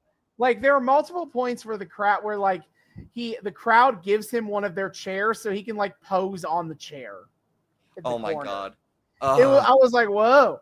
Which, I mean, I guess Sandman will be a babyface eventually, but weird spot here, I think, for me. Absolutely. I wrote cool look from Woman. I like the red pants. No, honestly, we have not given dear Nancy Sullivan enough credit in this era for how good her drip is. Nancy Sullivan is drippy, and we gotta throw it out to her for just like impeccable style every single fucking time. Absolutely true. Oh my god, queen of fashion. You know, I feel like Nancy Sullivan could have been like, if she had just been like a little less focused on being the surrogate wife for Sandman to hate, and a little more focused on like just giving a hot couture advice to all these like fucking schlubs that are all around her, she would have been a little bit more of an enjoyable presence, you know? Yeah, I kind of you gave me a good point to bring this up, but like the relationship between Sandman and Woman is a lot funnier when we're actively acknowledging Kevin Sullivan is her husband on air. Yeah, and it's still just like Sandman is constantly being like, "I hate my wife," posting to her. He didn't have fucking peaches anymore, so just Nancy's his wife now. But also not his wife, but he is going to wife post about her anyway. Sandman's like, that's cool. She's my wife now. Sandman is a cuck. You know, I guess technically Kevin Sullivan is the cuck here, isn't he? Because he is the one. Oh yes, he is the husband. And Sandman already spent plenty of time getting cucked with the whole like whoring out peaches thing. All right. Yeah. It's somebody else's turn now. He needs his vengeance. You know, I also just realized with Woman's very sharp sense of fashion and her clear skills for ASMR, really, we should have gotten the alternate universe where Nancy Sullivan came along way later and Woman was like a fucking successful YouTuber with a goddamn zillion subscribers who like ASMRs about just random bullshit wearing like hot. Oh, she would have been great. I think that would have been a much more pleasant road for her to go down than just hanging around with miserable prick Sandman in ECW and Yeah. trying to murderize Tommy Dreamer for reasons. Yeah, the entrance takes so long. We have to go to commercial after it before the I other know. guys come out. Before we go to commercial, though, Joey Styles is like, "Hold on to your eggnog. Forget the mistletoe. We're taking it to the extreme." We just gotta throw in those Christmas references because It's the why, Christmas episode, baby. dude? I'm so disappointed that Sandman's Singapore cane this week wasn't like wrapped in like fucking red and white candy cane wrapping paper or some shit. That would have been so metal. Oh my god. I I would have paid good money for that. I wanted everyone to be so much more Christmas themed, and instead we just got Joey Styles like awkwardly trying to cram in like corny Christmas one-liners because this is ECW and that's all we can give you. Fuck you. We're too cool to do sincere Christmas goofiness. Yeah, instead we'll just give you really like dumb quippy Christmas goofiness and 911 choke slamming Santa. Incredible. So Jack and Tommy come out. They pretty much immediately run in and start whooping ass. Of course they do. The most of the match is them fighting around on the outside, not technically starting the match yet. But I wrote somebody brought a baking sheet and a frying pan for Cactus to use to clock Sandman. You know, I wonder if they got this shit back half the time, or if this was just basically donations to like the ECW locker room arsenal. I'd like to think they're donations, whether absolutely they be or not. Fucking Paul Heyman is like outside. Paul Heyman ain't giving back them that frying pan. He's like outside of the arena beforehand, like fucking panhandling for like, give us more weapons, please. Nah, he's holding on to that frying pan. It's non-stick. It's very nice. It's very nice. Oh shit! He's gotta get that bougie shit, you know. Absolutely. Tommy Dreamer came in a fucking hockey mask for some reason. Hockey mask and wearing Cactus Jack's merch, which is really funny to me because wasn't this once upon a time supposed to be like Tommy Dreamer's big push, and now he's just like being a fucking Cactus Jack simp indirectly? He's always kind of been a little bit of a Cactus Jack simp, I guess. But it's so funny to me that like this is kind of like how this feud starts to fizzle out, and it's like the feud that birthed the true Tommy Dreamer in Fire, and it ends with like Cactus Jack kind of being the main event of it all. It ends with it being about Cactus Jack. But Tommy Dreamer got his character arc, and then you guys get the point. We're done with him. Fuck you. We're moving on. You know, I mean, they do normal ECW hardcore shit all over the back here. They got chairs. They got canes. They're hitting everything.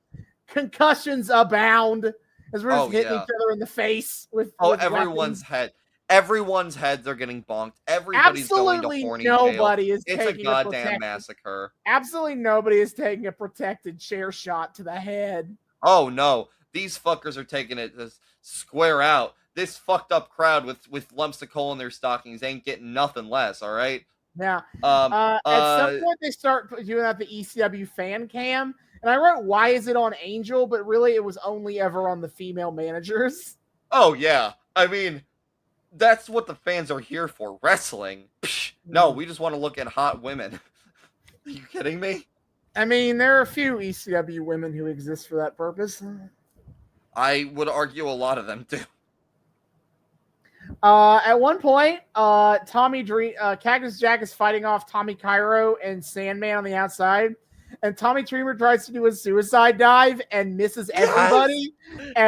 And he comes and Joey Styles calls out. He's like, Dreamer out of nowhere and missed everybody. He just lands square in the middle space between them all.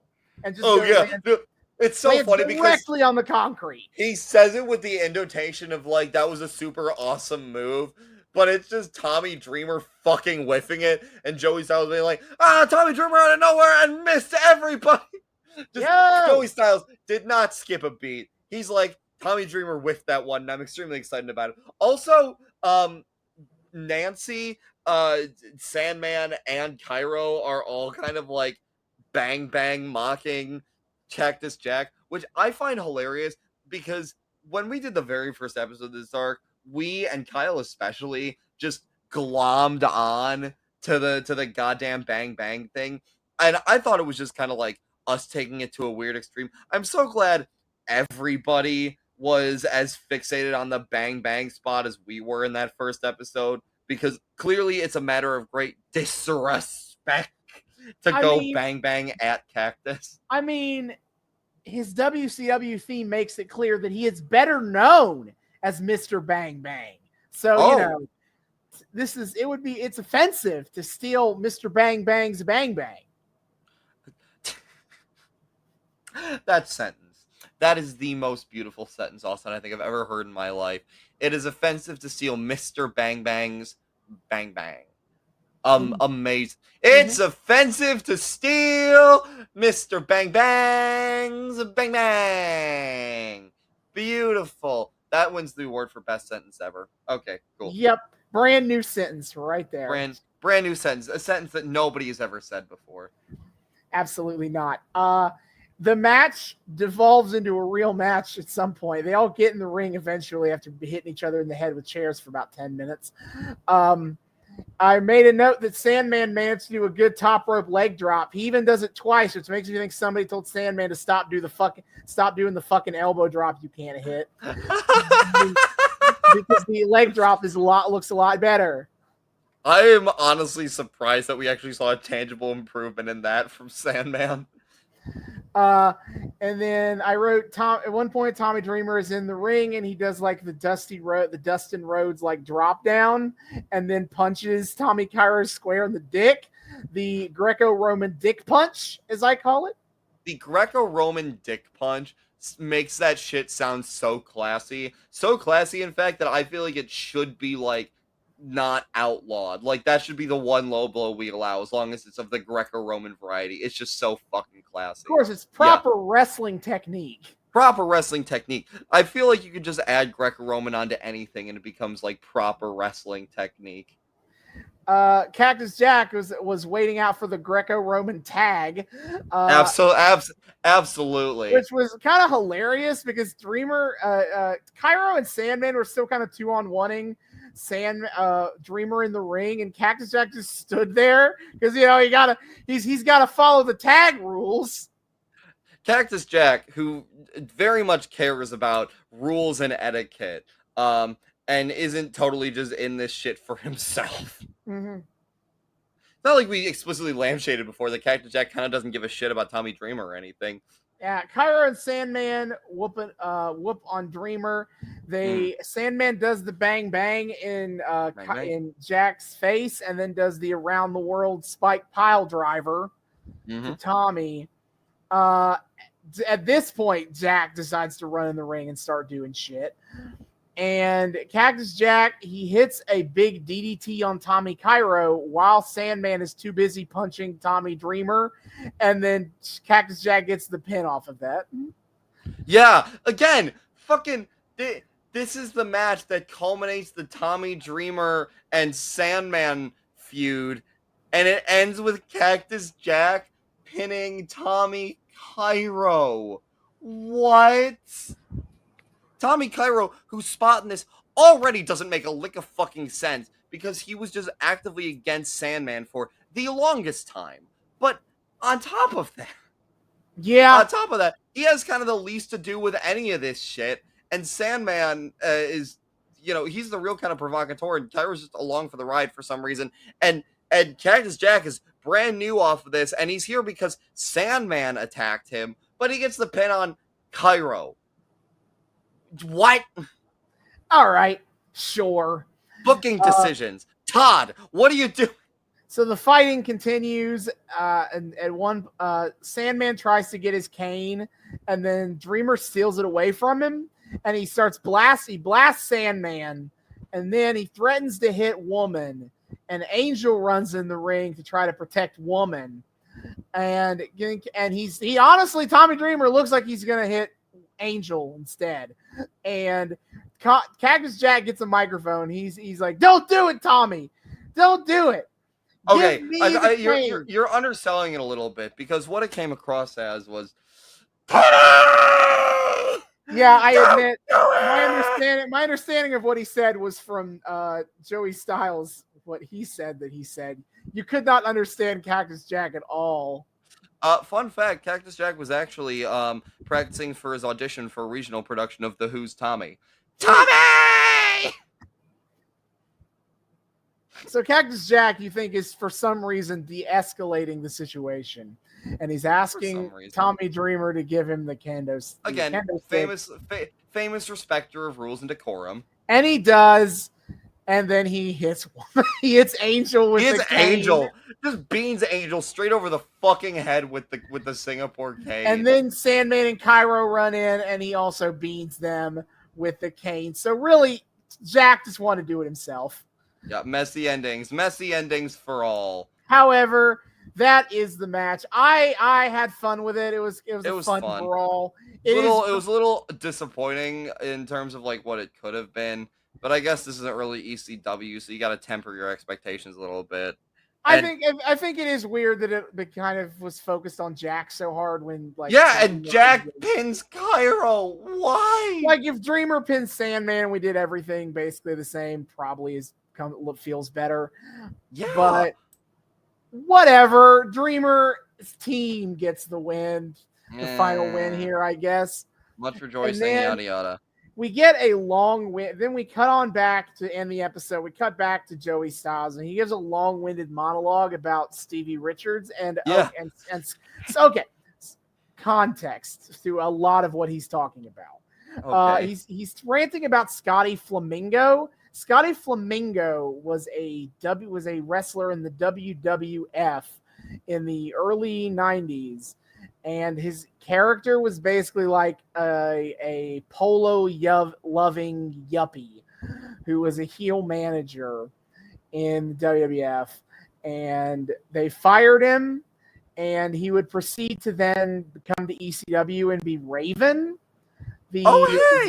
Yeah, you know Raven, the cool cult guy. We got some. I love that he just like, in order to change his gimmick for ECW, just switches birds to something more edgy. Yeah, so I feel like Tommy Dreamer gives this whole rant about how Scotty Flamingo has allegedly left the business to go manage Pearl Jam, which feels like a huge reference to Raven in the near future because Raven comes out to Even Flow by Pearl Jam as his entrance song. But Stevie Richards has decided to, like, now that Scotty Flamingo has allegedly retired, he has decided to start doing a copycat of Scotty Flamingo, and he is wrestling now as Stevie Flamingo. And this feels like the beginning of the Blue World Order. Like, obviously, it's going to be a couple years because the NWO isn't until 96. But this feels like how this got started.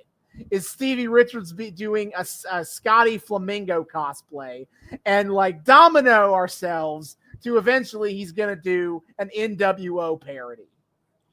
I am here for it. Honestly, Blue World Order seems so fucking goofy, and I'd probably get annoyed with them at some junctures based on what I've seen of them, but also the idea of just parodying how ridiculous the fucking New World Order got is so funny to me that I have to be on board with it on principle, because that shit is hysterical.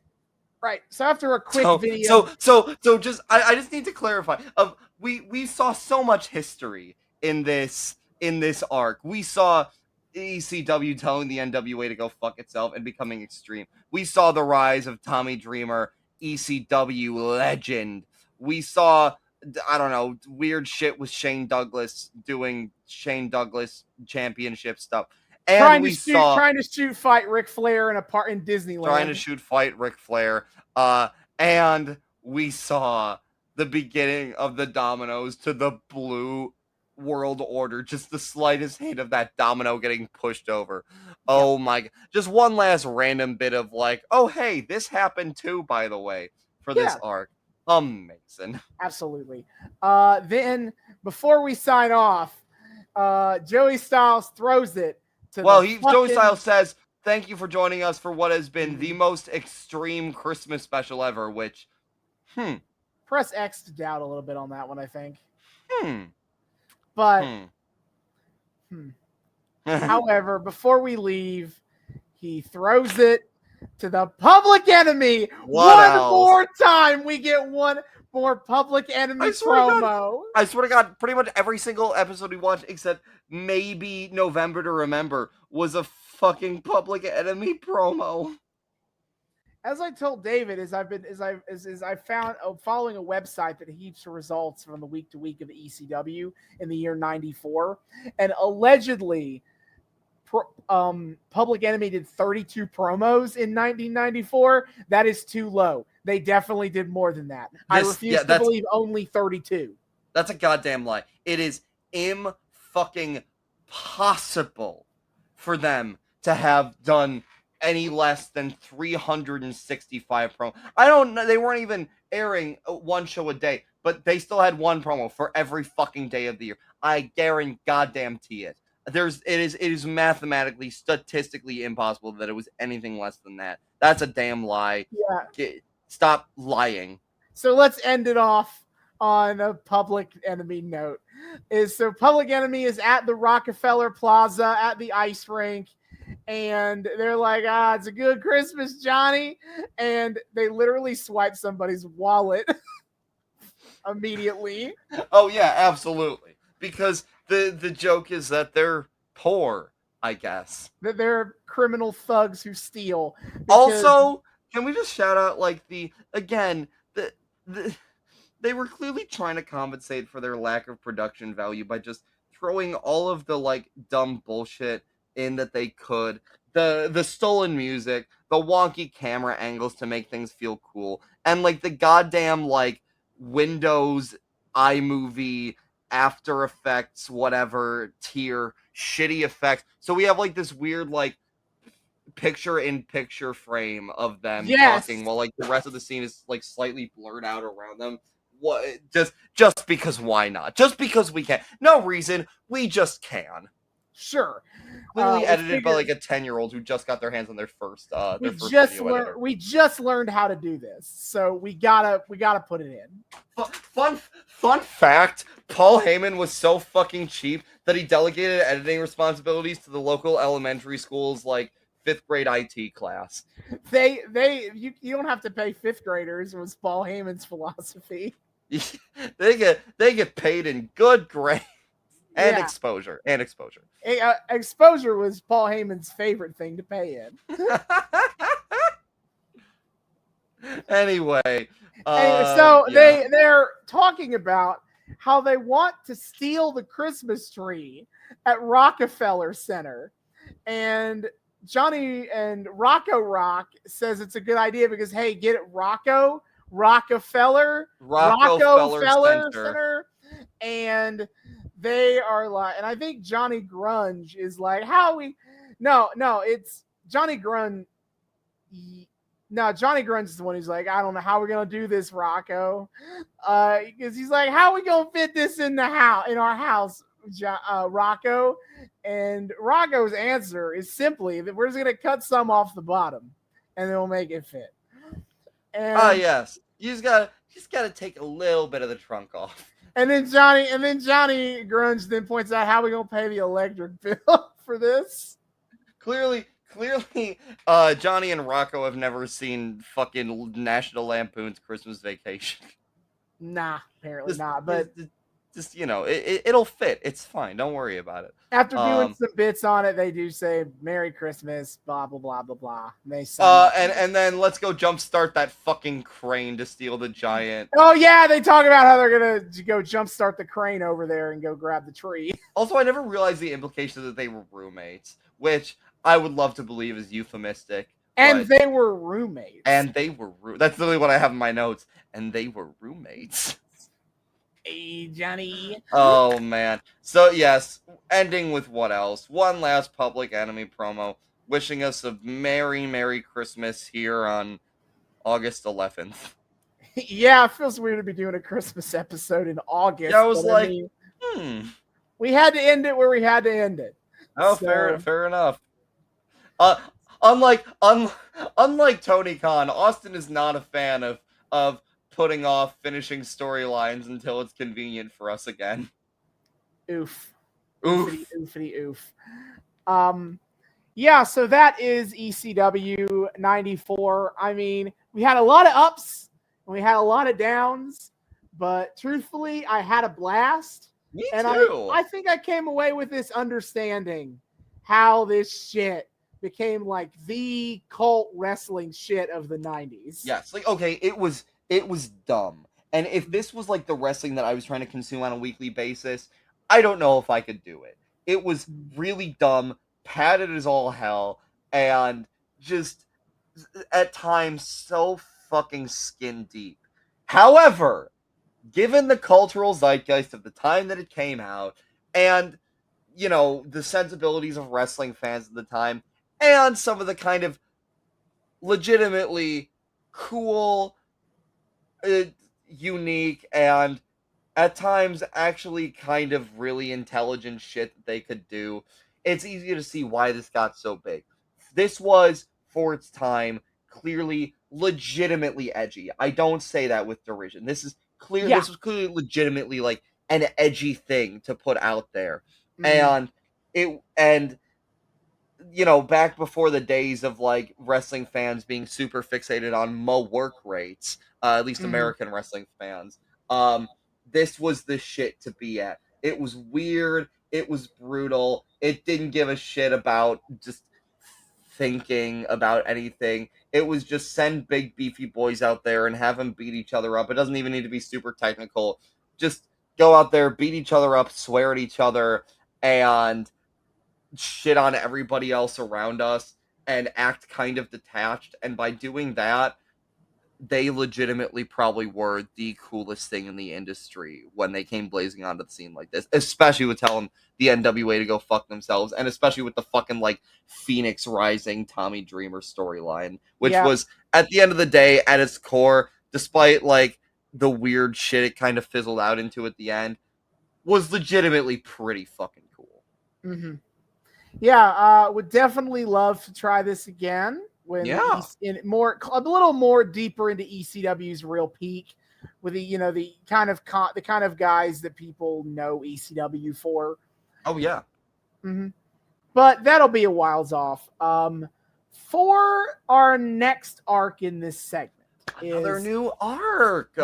is I went back and forth on a lot of things to do for this arc, but I kind of had a revelation. Even today was really when I came to this idea today. Yeah. Today, to be honest.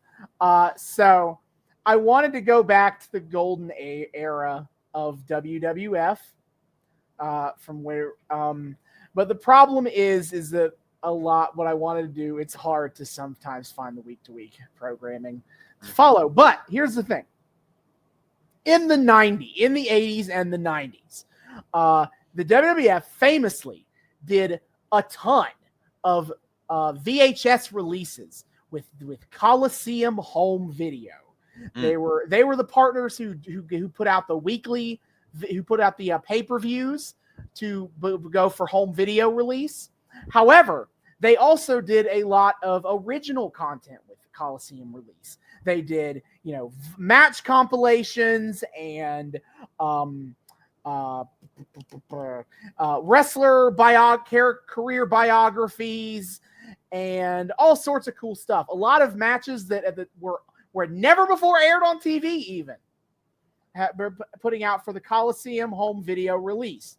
That's and on Peacock, but they originally put it on the network, but then they moved it over to Peacock.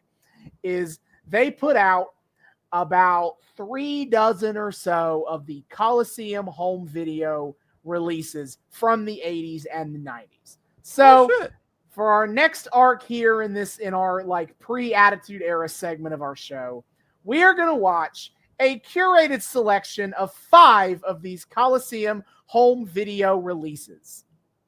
Oh shit. Okay. That's Yeah. kind of cool. Mm-hmm. I'm very excited now that I've actually looked into it and seen some of the stuff we're going to watch. I'm very excited to watch it myself.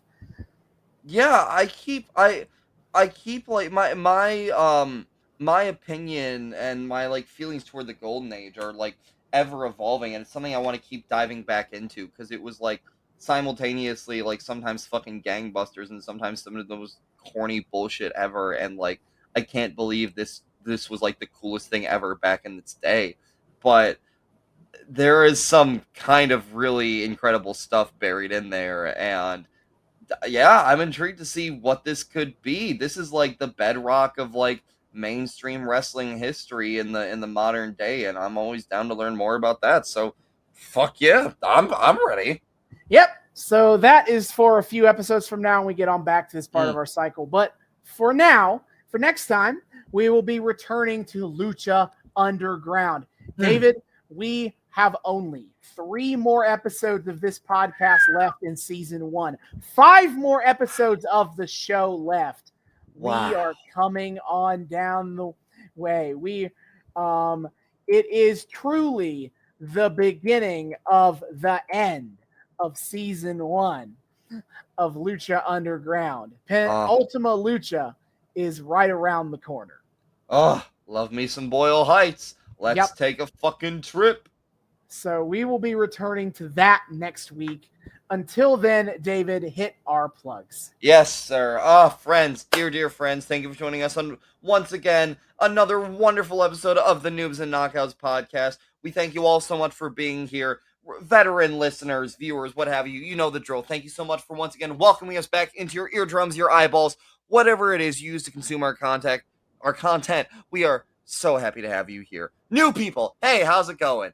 Welcome. We here at the Noobs and Knockouts Podcast like to think we are friendly to both noobs and knockouts alike. So whether you're brand new to the wild, wacky world of wrestling, or you're a veteran of all this crazy bullshit, either way, we hope you've had a great time here. We hope you feel welcome here. We hope you would like to continue to keep coming back with us and have a great time week after week after week. If you would like to keep having a great time with us and you're not entirely sure how to do so, well, not to worry, my friends. I have you covered. First of all, you can find us on YouTube.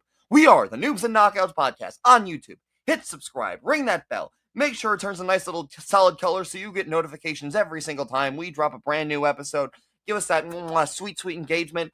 Check out all of our playlists. Awesome isn't kind enough to organize all the storylines that we follow into their own separate playlists. So if there's anything you want to kind of follow all the way down without doing a whole lot of skipping around, you got that right there. And in our more recent episodes, you can see our like lovely faces and our, beautiful little new HUD and everything, and all the secret visual gags that we hide in there for all the people who deign to watch us week after week. Yeah, like David putting on way too much clothes for this episode. I did it for them. You got to commit to the bit. I say as if I didn't take it off halfway through because it got way too blazing hot in this fucking. I was wondering how long you'd actually be able to keep that on. I tried to stick it out, but I'm like, no, this is gonna get miserable, and I'm gonna lose brain function anyway. But for those of you who are fans of the audio-only experience, we have something for you. Of course, we can find you can find us, dear Lord, on 3 of the best places to find your podcast, which are Spotify, Google, and Apple Podcasts. Come check us out there. Rate us. Give us a nice little 5-star rating if you like. Give us a nice little review. Download our episodes. Whatever it is to give us that engagement, those metrics that tell the algorithm and tell other people, hey, these guys are pretty cool and maybe you should check them out. I don't know. I'm just saying.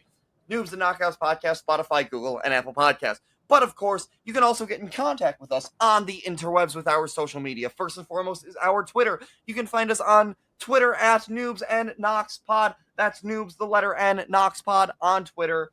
Come check us out there. We post memes. We engage in discourse. We post every single time we drop a brand new episode, so you guys always know what the hell's going on.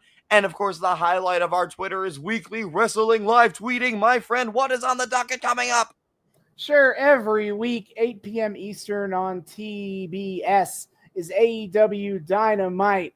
Both me and David watch that live pretty much every week. And at least one of us is usually live tweeting it.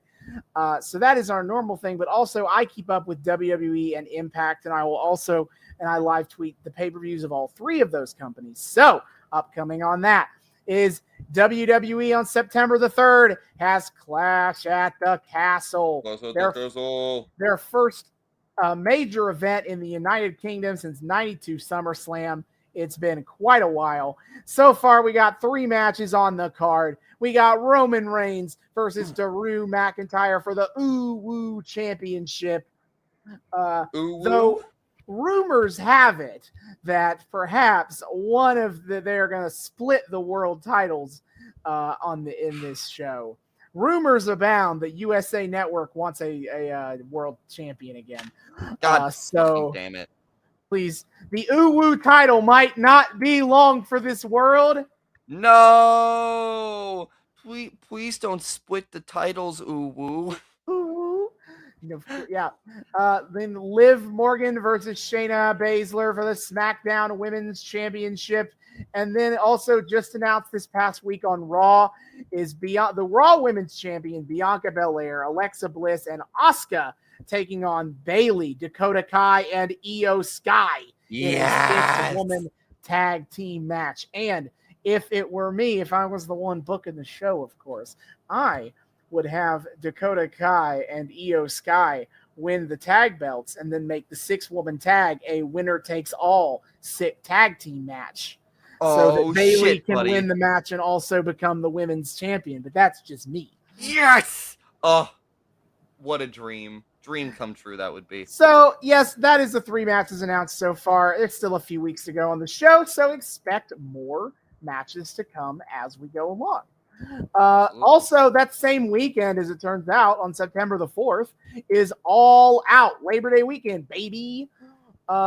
Here at All Out, so AEW All Out, so far the only match set officially is the tournament final for the inaugural AEW World Trios Championship. Oh, hell yeah. That'll be sweet. But of course, this week on Dynamite, of course, CM Punk and Jon Moxley was heavily teased. So, unifying the AEW Championship probably going to happen. We'll see. We'll see, though. And then for Impact Wrestling, they, like AEW, only do 4 pay-per-views a year. So Impact's next pay-per-view, Bound for Glory, will be taking place on Friday, October the 7th. So no matches set for that yet, but we'll keep you updated on that as we go along. Absolutely. So be sure to check all that out. It's a great time over on the Twitter. If you, for some reason, like listening to us ramble about wrestling once a week, you'll like it over on the Twitter. Our voices carry over pretty fucking consistently. We're a pretty good time to watch wrestling with, too. And, you got Austin being all smart and me being all, like, bullshit memery. It's a great time. Check us out. I do my own dumb bullshit memery. You do your own dumb bullshit memery, too. I put Ty Mello Anthony out there into the world. This is true. However, you also have references that I don't. And that's the true measure of intelligence. But either way, Noobs and Knox Pod on Twitter. Of course, if you want to get in super direct contact with us, we also have our email address. You can email us at noobsandknockoutspod@gmail.com. That's noobs, the word and this time, knockoutspod@gmail.com. Come say hi to us there. Tell us what you like about the show, what you don't like, requests, things you want to see more of, less of. Just generally come tell us how based our hot takes are, how dumb they are, yell at us, whatever you want to do. Just come talk to us. Hey, we love people saying hi. We would love to say hi back. noobsandknockoutspod@gmail.com. And finally, you can also find us and support us on Patreon. We are also the Noobs and Knockouts Podcast on Patreon. $1 a month gets you early access to episodes and a shout out at the end of each episode. Shout out to our $1 tier friend of the show, the Sugar Daddy Kyle Smith, for your support. Enjoy your perks, buddy. If you want to join Kyle and enjoy perks along with him, come check us out on the Patreon at Noobs and Knockouts. It's a great time. You can find the link on the Twitter. Yep. See y'all next time. Hasta luego.